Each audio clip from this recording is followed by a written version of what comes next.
Oh man, that was a rough opening, guys. Sorry about all that. Um, it's kind of the computer I was running the opening theme on was just having all sorts of problems. Oh well,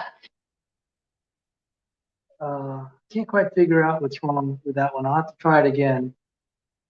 Blasted StreamYard. You know, on some other computers I don't have these problems. But in any case, glory and honor to our Lord and Savior Jesus Christ. Um, the Evidence Reasons Academy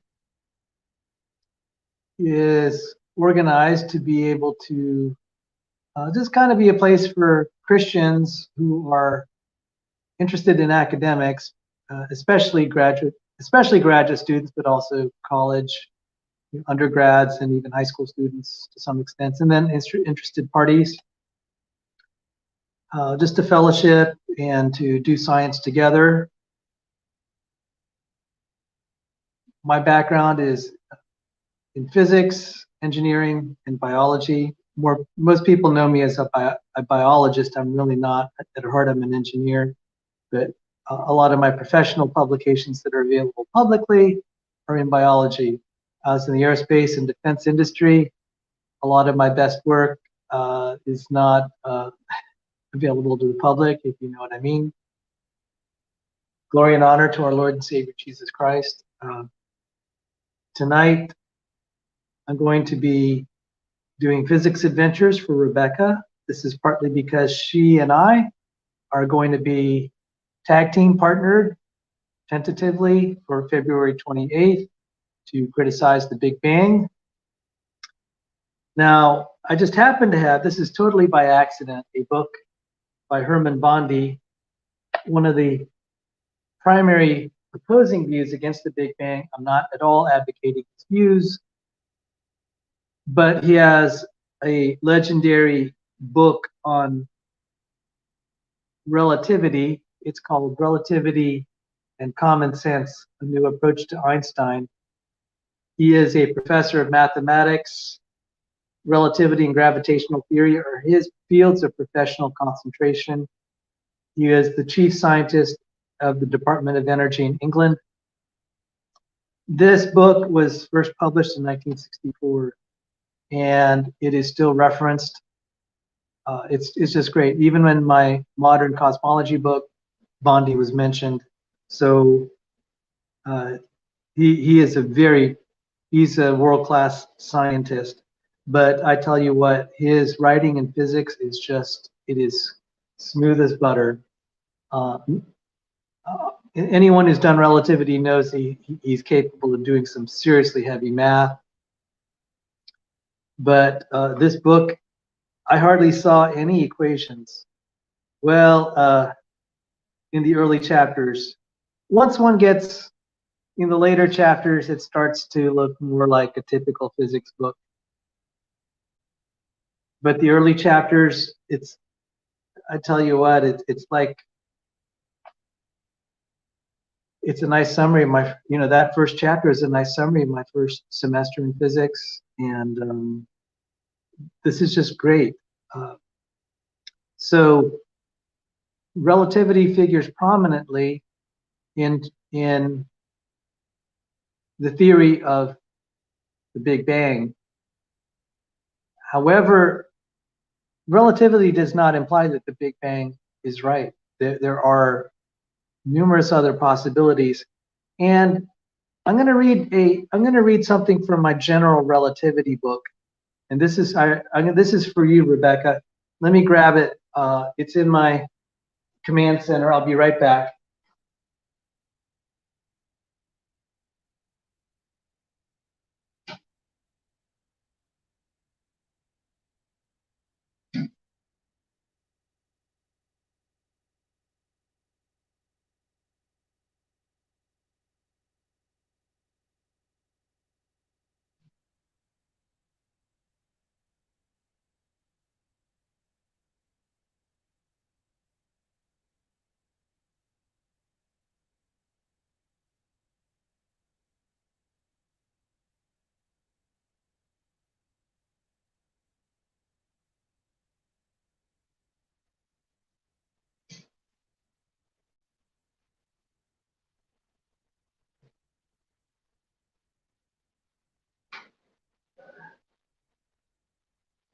Hang on, I'm going to get some tissue here.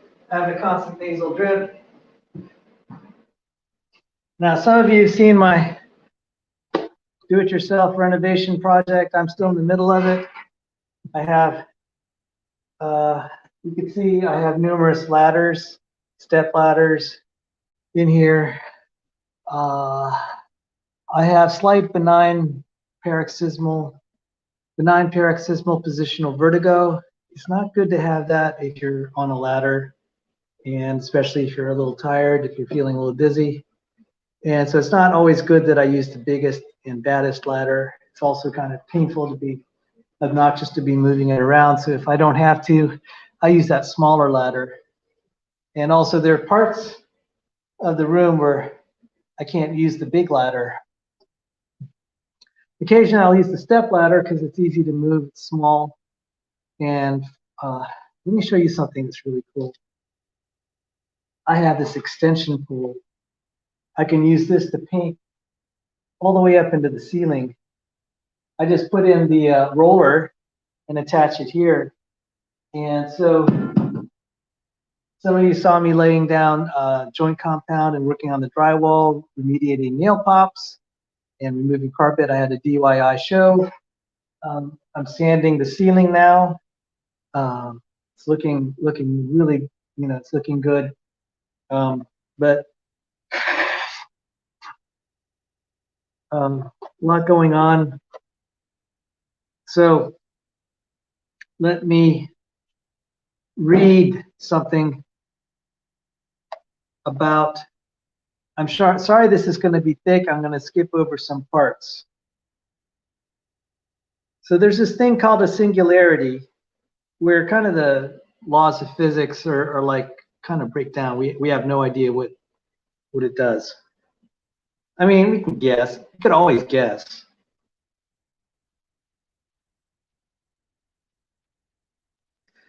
The existence of these singularities is generally regarded as a serious shortcoming of general relativity. The existence of these singularities is generally regarded as a serious shortcoming of general relativity. That is, its predictions have limited validity.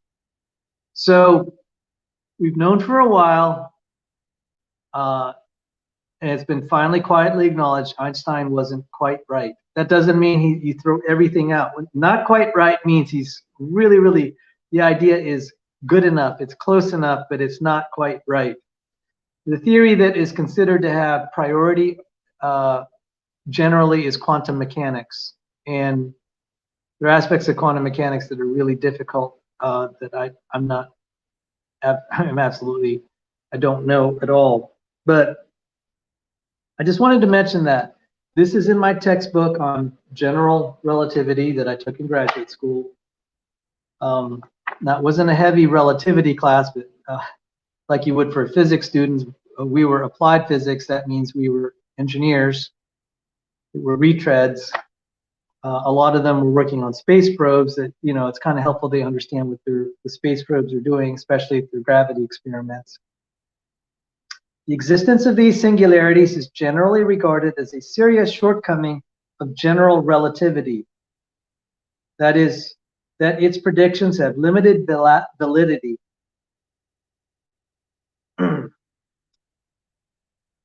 The existence of singularities hidden from the view of distant observers prompts the question of whether there can be so-called naked singularities. These would be far more problematic for general relativity, for it would mean that situations could arise in which general relativity could make no predictions. And it says, one naked singularity seems inescapable in general relativity. The Big Bang of standard cosmology. One naked singularity seems inescapable in general relativity. The Big Bang of standard cosmology.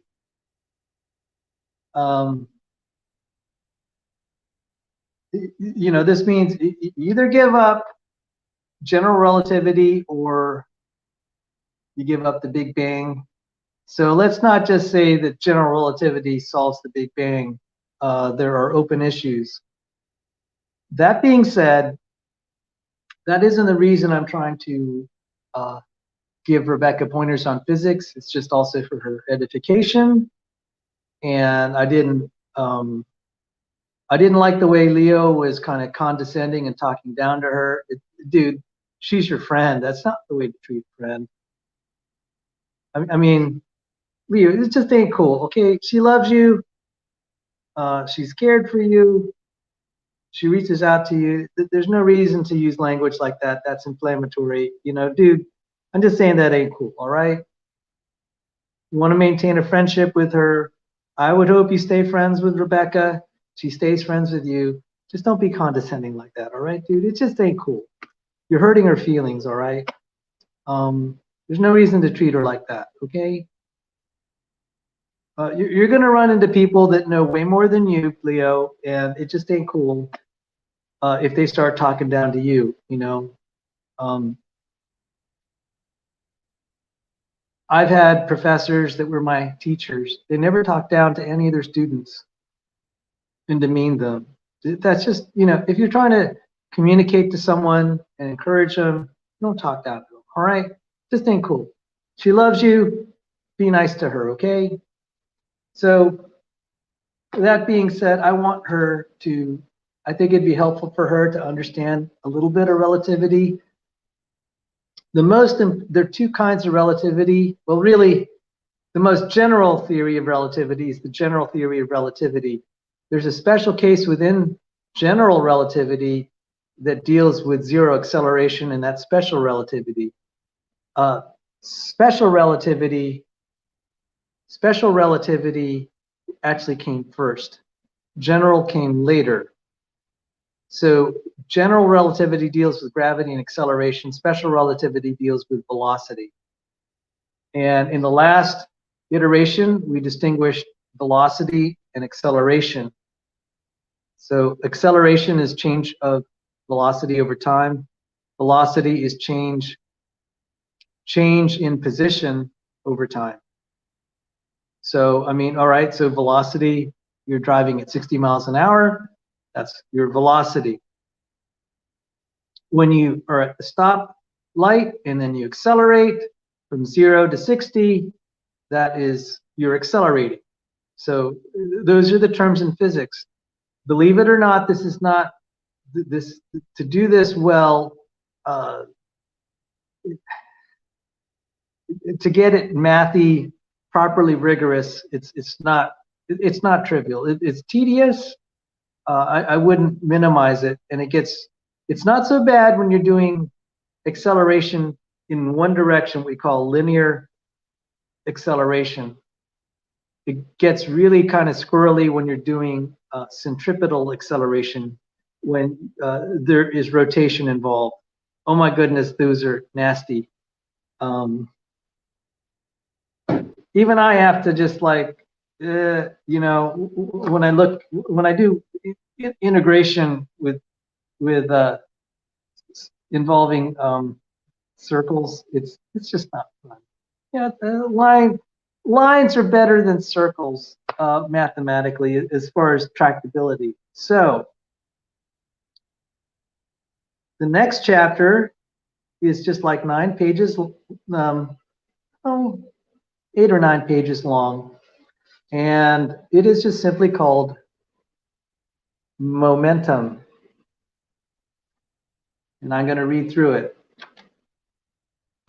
In the preceding chapter, attention was given to Newton's definition of the direction of force with the direction of acceleration, and to the fact that absence of force implies absence of acceleration. The question that was not then discussed was how much acceleration follows from a given amount of force.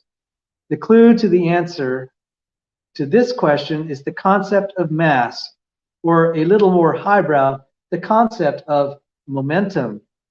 As for mass, we are all familiar with the fact that the same spring extended the same way will move some objects much less rapidly than others, and we call the objects that move sluggishly massive.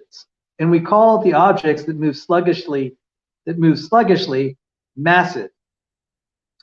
The wording's a little funny, and my reading is a little clunky, sorry. While the ones that move rapidly are called light. So, okay, I mean, you kind of know that. You try to push something along, if it's big, it's harder. All right, that's not that difficult. If one wanted to pursue the argument in detail, one would say that the same force, such as the spring extended a certain way, will produce accelerations of different particles in certain ratios. And this ratio is, by experiment, found to be independent of the actual extension of the spring, though of course the individual accelerations do depend on it. Okay, I don't know why he introduced the spring. Springs are they're already becoming a little sophisticated, you know, Hooke's law, etc. But just, okay, you're lifting an object, you know, when one has more mass than another. You're having to exert more force to lift a heavier and heavier object. That's all. I mean, just that will suffice. Thus, we introduced the notion of mass with the idea that the acceleration produced by a given force is inversely proportional to the mass of the object on which it acts. That is, the greater the mass, the smaller the acceleration. By the way, what he describes is a derivation of Newton's second law of motion. Right? Again, this seems really like intuitive, but remember, the genius of Newton was being able to take that and say the force that causes an apple to drop is what keeps the moon up in the sky. So just ponder that. To be able to take a very simple intuition and extend it from the force that causes the apple to drop from a tree is what keeps the moon in the sky. All right, so the first observation that you need more force to lift something, that is trivial. The genius is being able to relate it to the force that keeps the moon up in the sky is what makes the apple drop. That's where the genius is. That's where the genius of math was able to take something that seemed trivially obvious and connect things that were intuitively, it didn't seem that they were connected, but they were. And from this, we get, you know, a little more thought. Newton came up with this theory of universal gravitation. So, I mean, come on, you might think this is trivial, but it leads to really just spectacularly ingenious ways to connect the universe together. In daily life, we do not usually measure mass, but weight. This is what scales are for. In fact, mass and weight are exceedingly closely related, so closely that ordinarily one can use one to stand in for the other. But from the point of view of the physicists, weight is a rather more complicated concept than mass, since it depends on a local circumstance, the strength of the Earth's gravitational field. So something that weighs 600 pounds on Earth, on the moon, it weighs 100 pounds. But the mass is still, you know, if we use the kilogram system and then reconvert to pounds, 600 pounds mass on Earth is 600 pounds mass on the moon. Really, that's not really very good, because that's kind of not good language. Let's go to kilograms. That's more precise. You would take, okay, 600 kilograms on Earth is the mass. You would convert that into newtons. So you take the gravitational acceleration, multiply it by the number of kilograms. The gravitational acceleration is 9.81 meters per second squared, so roughly 10 meters per second squared. So you convert that to 6,000 newtons. That would be the weight. The weight up in the moon would therefore be roughly 1,000 newtons. Okay, that's formalist language. We usually do just equate kilograms with weights. Strictly speaking, it's not. Okay, so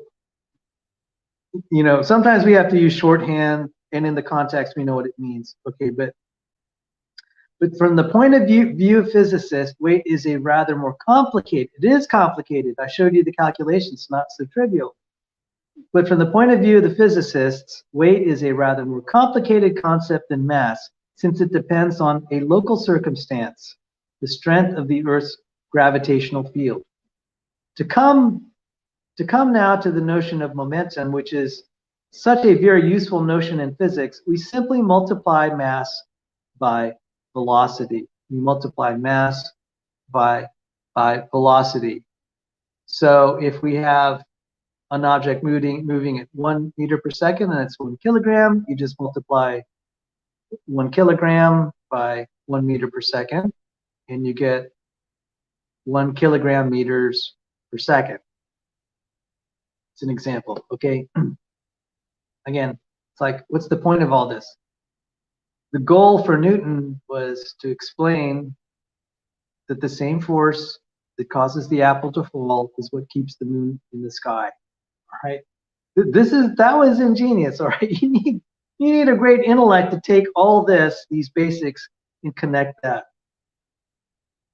The masses of objects are usually constant, though not when, for example, the motion of a growing raindrop through a cloud is considered, or the trajectory of a rocket that is firing out gases at the back.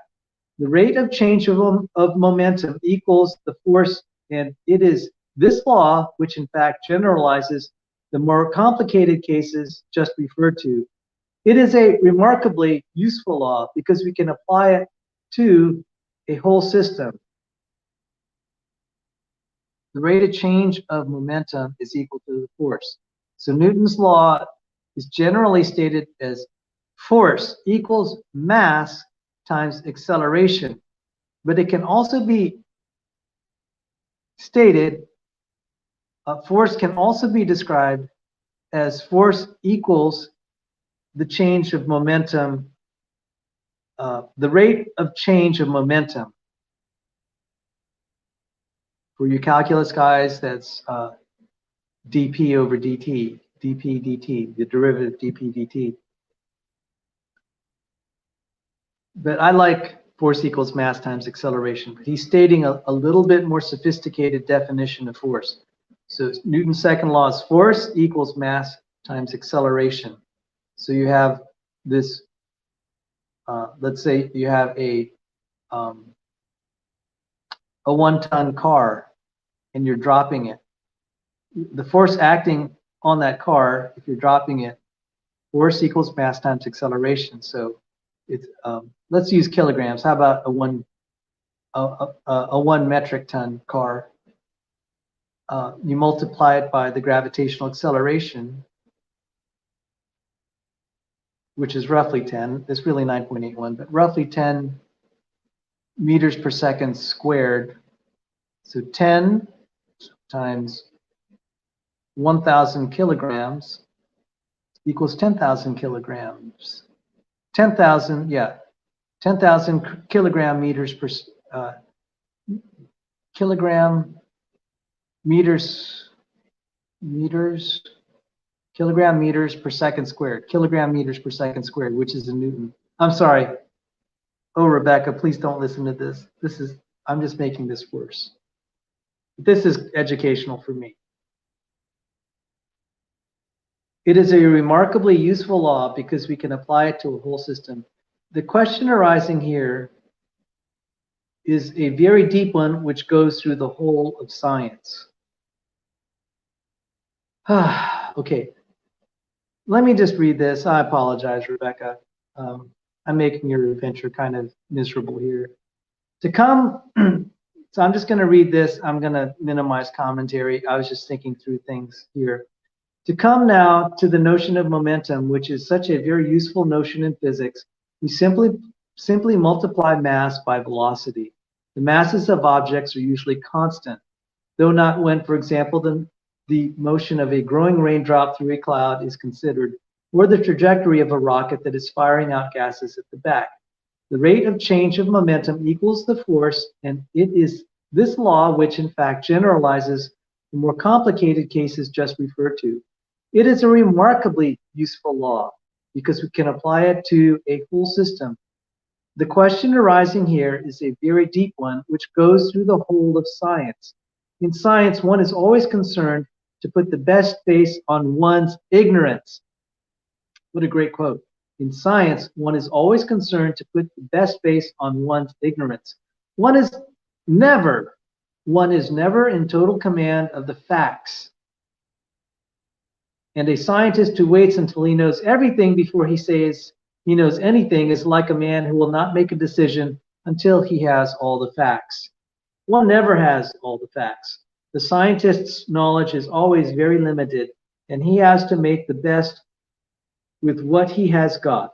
Thus, it could be argued that it is absurd to try to evaluate the gravitational field of the Earth as it affects the moon's orbit without knowing every detail of the internal constitution of the Earth. But this is not so. Fortunately, a very great deal can be said about the moon's orbit and even about the orbit of a Sputnik, that is an old satellite, without knowing much about the internal constitution of our Earth. That is amazing. The motion of a system of bodies. Momentum is what the mathematicians call an additive quantity. The momentum of a large body is the sum of the momenta of all its individual particles. The individual particles may have the most complicated forces acting between them, but the momentum of the whole body depends only on the forces acting on it from outside.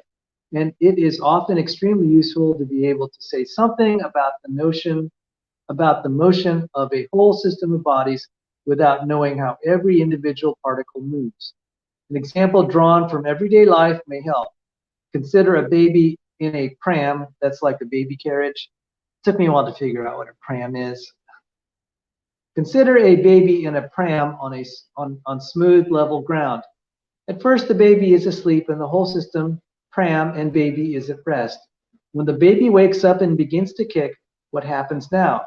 Can the baby propel the pram along by its kicks? See figure 2. And so this is figure 2. This is a baby on the carriage that he calls a pram. It's not, I don't know.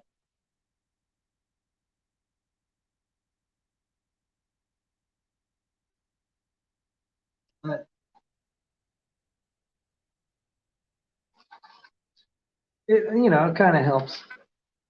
I'm going to tell you something I found out really interesting. He'll talk about cats later. I should make another show of this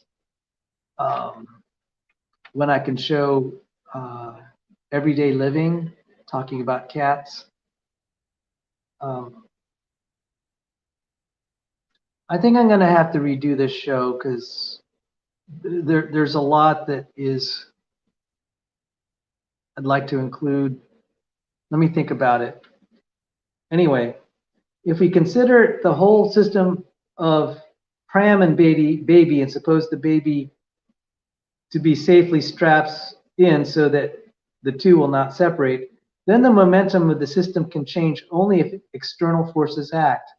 To move it horizontally, there must be the horizontal external forces. The only way in which these can arise is through friction against the ground. For our purposes, we may suppose, without changing anything essential in the picture, that if the brake is off so that the pram can roll smoothly, then there is no friction against the ground. Whereas if the brake is on so that the wheels turn only with difficulty, then there is friction. In the first case, with the pram unbraked, it follows that the momentum of the whole system must always vanish. Therefore, the center of mass, as we call it, of the whole system, having originally been at rest, must remain at rest. Motions internal to the system are possible. However, thus, if the baby kicks out its feet, the pram moves a little in the opposite direction by recoil. But as soon as the baby pulls its feet up, the pram will move back by precisely the same amount. What happens when the brakes are on? Of course, if the brakes are perfect and the ground is very rough, then no motion is possible, and we need not think about the situation. But suppose that the pram stands on fairly smooth ground so that some motion is possible. Then it may well occur that as the baby kicks its feet out, this increases its weight because it pushes the baby downward, and therefore there's much more resistance to motion of the pram, and no motion will result. But in the opposite case, when the baby pulls its legs in downward, its weight is diminished, so the friction on the ground is less, and now the pram may move a little. This is unfortunately pretty thick on Bondi's part. This is already a little bit of toward the end of the semester in physics, where we're talking about dynamic and static friction. Okay, sorry, Rebekah. Parts of this are great, parts of it are like, well, not really for the non-physics student. All the motion of the pram is now in the same direction. If the baby keeps on kicking for a long time, there may therefore be a substantial motion of the pram if the brake is on. Whereas with the brake off, there can be no major motion, although the pram may move forward and backward a little bit each time the baby kicks. The result is rather the opposite of what we would expect. But on suitable ground and in suitable conditions, the results stated here are indeed verified by observation. Of course, if the ground is not strictly level, or if there is a wind blowing the pram along, it would be exceedingly dangerous to take the brake off. But say indoors on a smooth, level floor, the situation will be exactly as represented here. With the brake off, the pram will move more with each of the baby's kicks, but the forward and backward movements will cancel exactly, and by and large, there will be no motion. On the other hand, with the brake on, with each individual kick, there will be far less motion than before, but these movements may add to something very substantial in the course of time. The remarkable thing is we can make a very definite statement about the behavior of the pram on smooth level ground in the absence of friction. One might have thought that in order to predict the motion of the pram, one would have to know how the baby kicks and would have to consult a child psychologist to discover exactly how the kicking goes on, etc. But this is not necessary.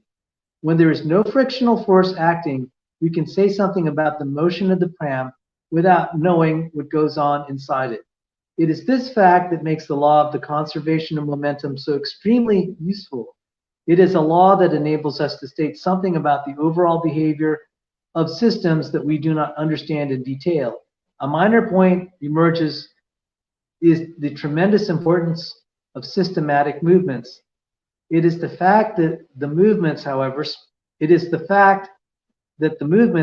small, may be additive in the case of the brake pram that makes all the difference.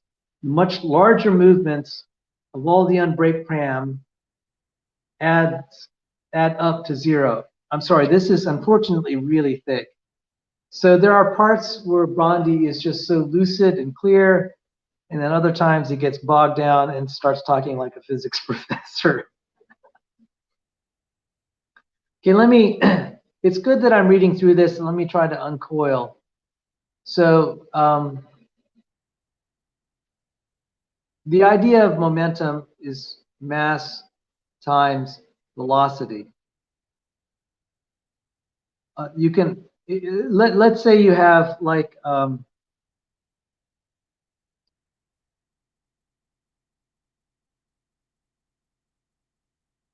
let's say you have a, you know, like say a spaceship out in space. You have all the parts, and when you fire that, and when you're flying that spaceship, let's say it's a space station at this point, it has a certain momentum. You can either take the entire momentum of the spaceship as a whole, you know, mass times velocity, or you could take all the individual parts as they have individual mass, and then you multiply the velocity times the mass, you get the momentum for each part of the spaceship. You add it up, it equals the momentum of the entire spaceship. That may not seem particularly complex, but what if you have all these complex motions in the spaceship? Like, let's say you have what they call a flywheel, you know, just an object you rotate kind of like a top or a, yeah, just the wheel, and you rotate it real fast. The conservation of momentum says if you do this rotation, let's say you have a motor inside the spaceship, and you run the motor, and you accelerate, you get the flywheel to spin real fast. The rest of the spaceship is suddenly going to actually rotate in the opposite direction. Therefore, the net change in momentum is 0. So the interesting thing is, no matter what you do inside the spaceship, as long as you're not, turning on your rocket engines or whatever motions you're moving around in the spaceship, the net momentum of the entire system is going to be the same. The velocity, you can't change it. So we end up having very nice stable orbits, independent of what happens inside the spaceship. And this is very helpful. Okay, this may seem really trivial, but there are a lot of things that were trivial that you can build up to make astonishing statements. And this again relates to how Newton was able to say an apple falling off the tree, what causes that is what keeps the moon in the sky. It's amazing. The law of conservation. Okay, so I'm sorry that he went into the baby pram. He didn't need to. Okay, but now he talks about the momentum of an airplane. The law of conservation of momentum applies to many fields, and one is the law of conservation of momentum applies to many fields, and is one of the most important laws of physics that we have. Thus, when we think of a propeller-driven plane, then the forward momentum of the plane can be increased only by supplying backward momentum to the air. What the propeller does is push the air backward. This involves a kind of recoil action, forward push for the plane. In this sense, the difference between the propeller-driven and jet plane is purely a technological one. For some purposes, it is more advantageous to use a propeller outside the engine to produce the backward flow of air. For other purposes, it is more advantageous to use machinery inside the engine to produce a powerful rearward flow of air and exhaust gases.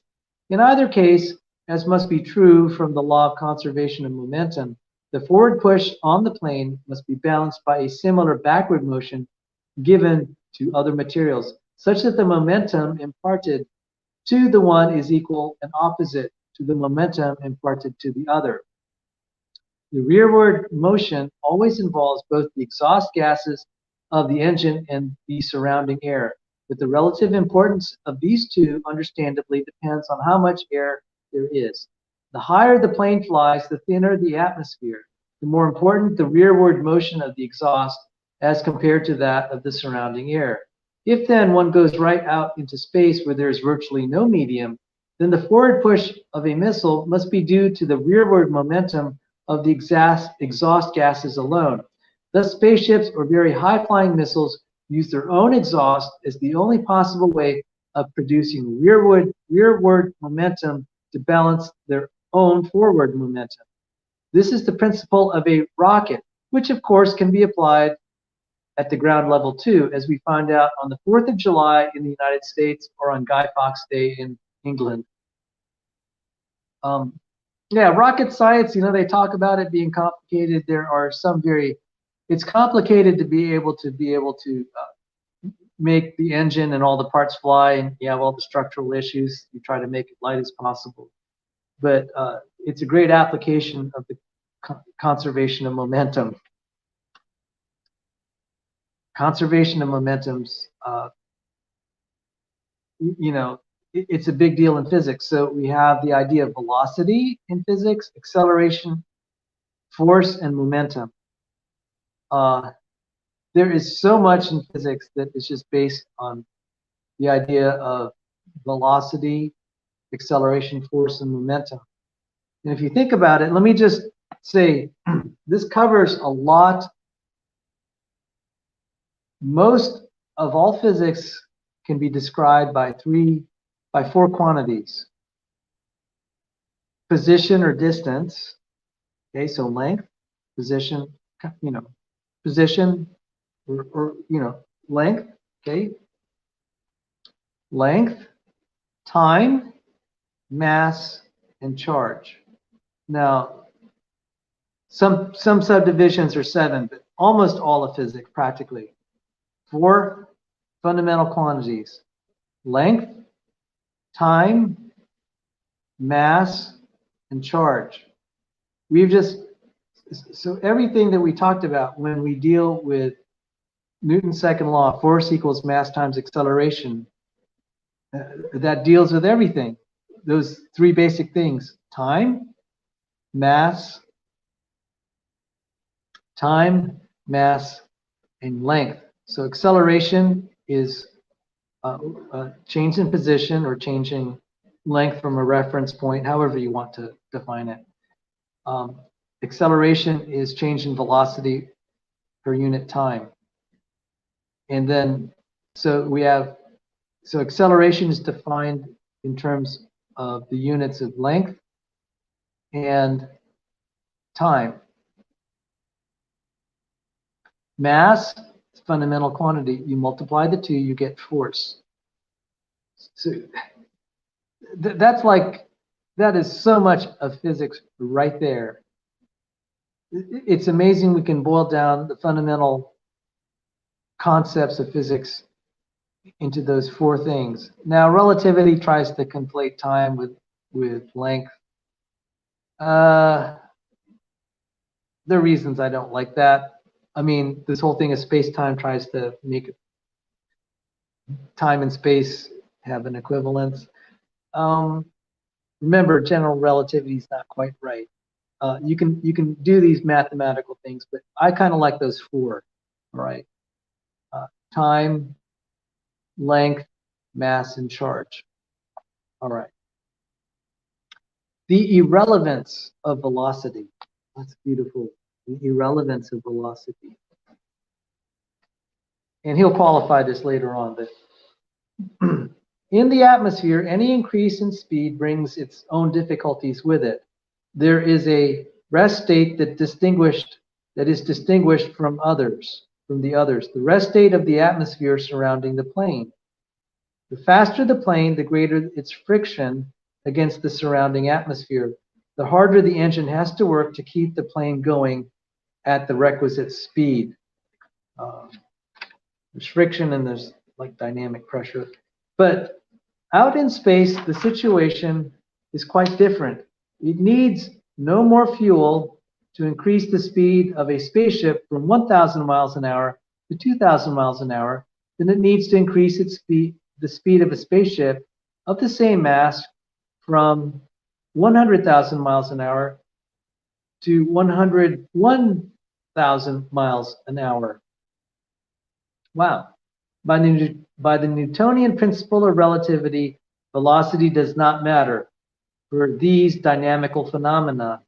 A spaceship at a speed of 10,000 miles an hour will glide along at constant speed just as happily as a spaceship at 1,000 miles an hour will. And it needs just as much effort to raise the speed of the one as to raise the speed of the other. The notion that we have a real state of rest is one that is entirely due to our own surroundings, in which the atmosphere and the ground beneath us always give us an idea of rest. Once we are out of these local circumstances and have shed our parochial prejudices, every speed is just as good as any other speed, as far as this dynamical work goes. This is an immediate consequence of Newton's laws and a vital principle of this branch of physics. And that's chapter 2. And we got through in 46 minutes. I'm sorry, it was a little confusing. There's going to be an interesting case. So Rebekah, I've seen your cat on your streams. There's this picture of a cat here. In the next chapter, we'll talk about the interesting phenomenon of how a cat can just fall if you drop it from an adequate height. it'll always fall on its legs. It's actually very interesting physics. The way it's able to do that calculation in physics, I just think only God could have given it that ability. Um, to have that amount of reflex and to be able to somehow know physics to do the calculation, it's amazing. So apologies that this is a difficult, kind of not the best worded chapter, and there are times in attempting for me to clarify it, I made it worse. But thank you for joining, and we'll do another installment of this. I look forward to seeing you all again. Glory and honor to our Lord and Savior. Take care and God bless. And I'm going to run to the command center control room to run the closing credits. Take care and God bless you.